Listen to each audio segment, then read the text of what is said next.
Obtaining the material with which they work can be incredibly exciting for the crew at Charleston Recycled.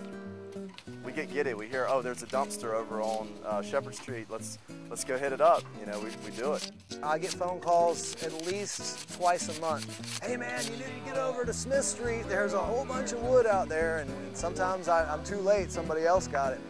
Quite literally, some of the items in the yard here were rescued as they were on track to be added to the landfill.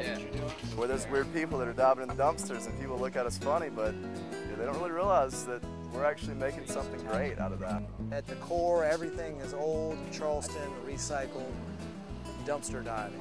Not many other people are willing to go the places we go and get dirty the way that we get dirty to find those things. The business model for Charleston Recycled is to retrieve pieces of the city's past and give them a future.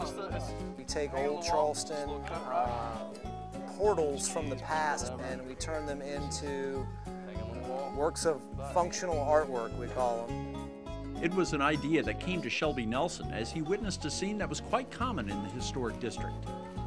When I saw doors being thrown out of a house down the street from where I lived, and I just couldn't see them go to the trash, so I made a table out of it. It wasn't just looking at the age of whatever piece was being thrown out, it was also considering the age of the piece of wood from which that item was constructed. And I think about when that tree was cut down, it was probably 200 to 300 years old. So that's a 500-year-old piece of wood. No matter the age on which a potential customer focuses, it can be a big selling point. They walk up and they see a piece of furniture, like, oh, this is a really neat table. And then I can come up and say, well, these doors on this table are from the 1700s. You know, jaws drop all the time. This sort of business could be tried in any number of places, but Charleston might be the ideal location.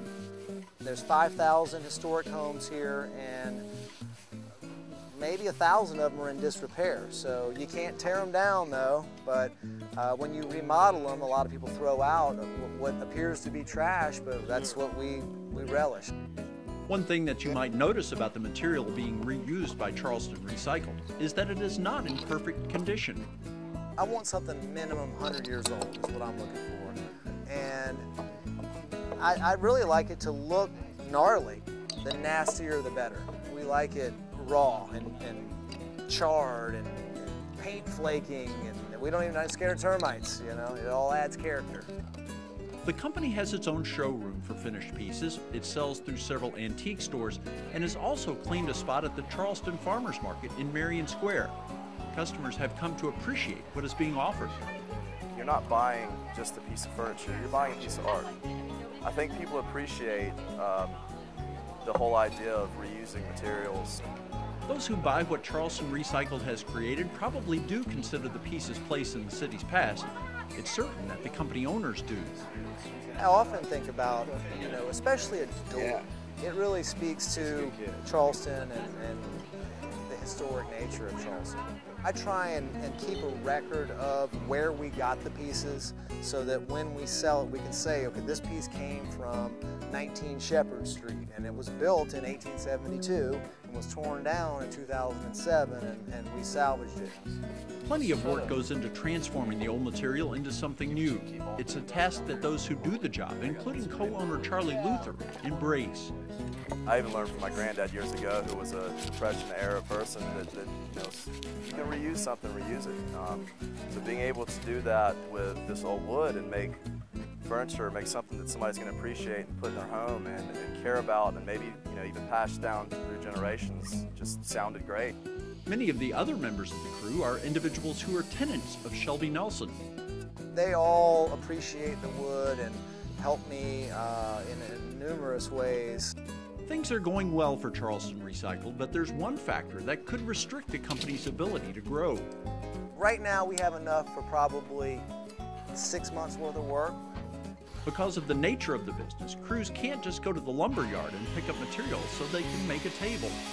Maybe the prices will go up as it becomes scarcer, like gold, who knows? As a result of the scarcity of the old wood, the idea is to take matters slowly.